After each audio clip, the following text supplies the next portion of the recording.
Hello student, today we are going to study the lesson distributional maps. In this lesson we will study the different points. First of all we will see distributional maps, its meaning, nature, its uses and different methods. After that we will study geographical field visits. In this topic, we will see the importance of field visits, preparations, selection of the study area, precautions to be taken during field visits, and finally we will see how to write the report of field visit. Okay, let us start the lesson distributional maps. You have studied district, state and country maps in the earlier classes in environmental studies and geography subjects. See, the maps are shown here. It is the map of Raigad district, Maharashtra and India. Now what is the aim of this map? The main aim of the map is to show the location of a place and distribution of variable. Variables means what? Variables means changing factors. For example, temperature, rainfall, population, these are the variables. Some maps are prepared with special themes. Such maps are called thematic map. Okay. Now, distribution can be shown in three different methods. That methods are dot method, choropleth method and isopleth method. Okay, so we will take more information about each one now. Let us start dot method. A dot map is prepared using statistical data. Now statistical data means what? Numerical data. While preparing dot maps, only data gathered through counting is used. So numerical data is collected and that is used in dot method.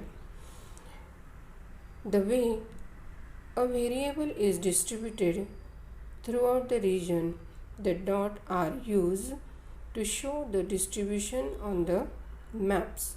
For example, population of a region, the distribution of cattle, etc.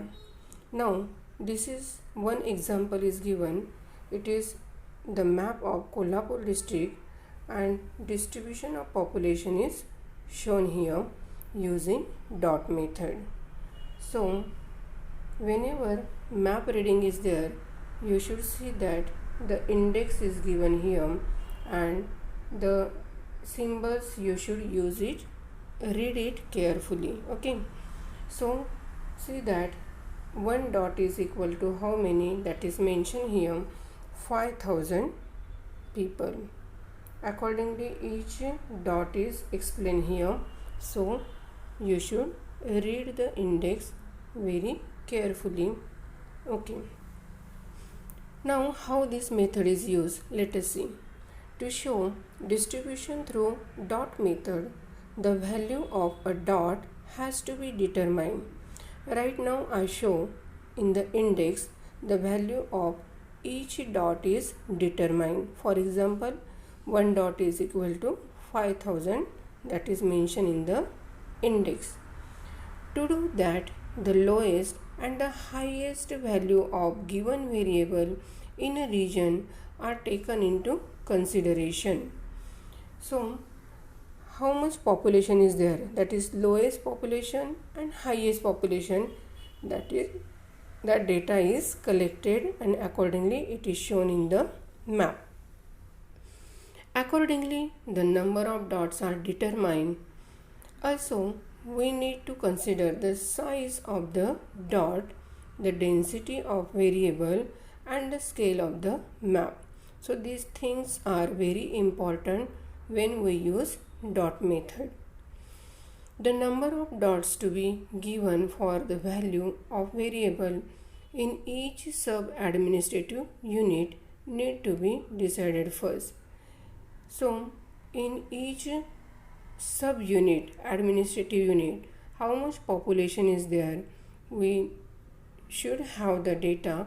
Accordingly, we will decide how many dots should be given in particular area. Okay, so these are the main factors we should consider while using the dot method. Now, precautions should be taken while using the dot method for a map. So, what precautions should be taken? Let us see. The size of the dot should be uniform. The dot should be uniform. Uniform means the dot should be equal. The distribution of physiography, water resource, then transport system, etc. of a region should be considered while placing the dot on the map. Now, physiography means if there is mountainous region in that area, water sources means if river system is there, if transport system is there, so we should not place the dot in that particular area. While showing population distribution, rural population is shown by dots and circles are used to show urban population.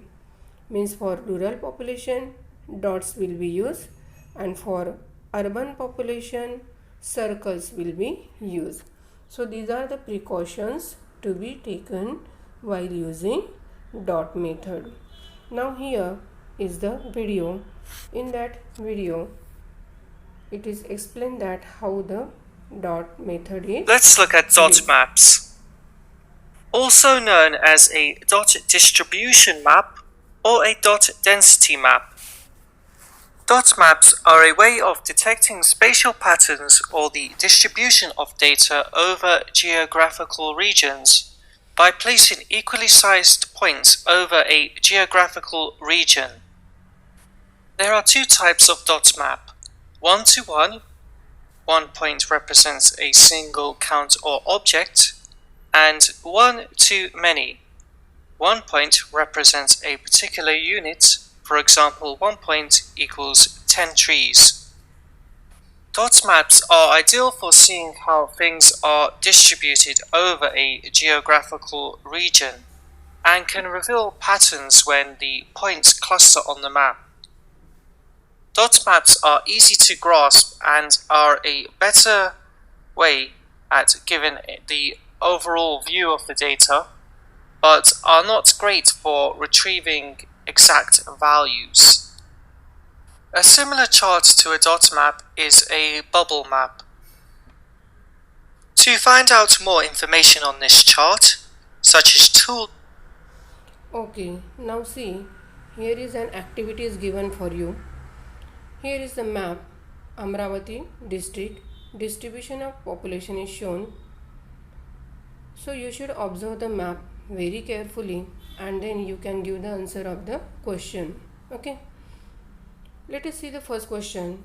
What is the population of Amravati town? So for that you should observe this map very carefully, use the index, and the answer is 5 lakh. Now second question, name the place having population of 1 lakh on the map. Again use the index and the answer is Achalpur. Third question, which part of the map shows sparse distribution of population? Sparse means what? Very less population. So observe the map very carefully and we have to tell the part of map. So it is western part and northwestern part there is very less population, sparse population. Now let us start second method, that is choropleth method. In this map, the data regarding various geographical variables is shown by shades or tints of various color. See the map shown here. The pink colors, different shades are used in this map. While making such maps, the data used for different variables obtained through the various processes such as measurement, surveying, etc. So, for any type of map, we must have the data, numerical data, and accordingly we can show the data in the particular map. So, using surveying method, we can collect the information of population and it will be shown in the map. Now, what precaution should be taken? See that only one value is given to the one sub-administrative unit in the region. Now see again the index, in that the value is shown here and different shades are used. Okay, and that particular value is shown, one value is shown in particular sub-administrative unit. The smallest and the largest value of the given data of the variable are taken into consideration. After that, 5 to 7 classes are made. Now again see the map given here, and these are the classes are made. 5 classes are made in this map. Different shades are given accordingly, and that shades are used here. Okay. Each class is assigned a tint of same color, and maybe it is black and white pattern. Now in this map, black and white pattern is used. In previous map, we have seen that pink color different shades were used to show the data. The shades or the pattern become darker with increasing value. Now again see the index. The shades are faint here.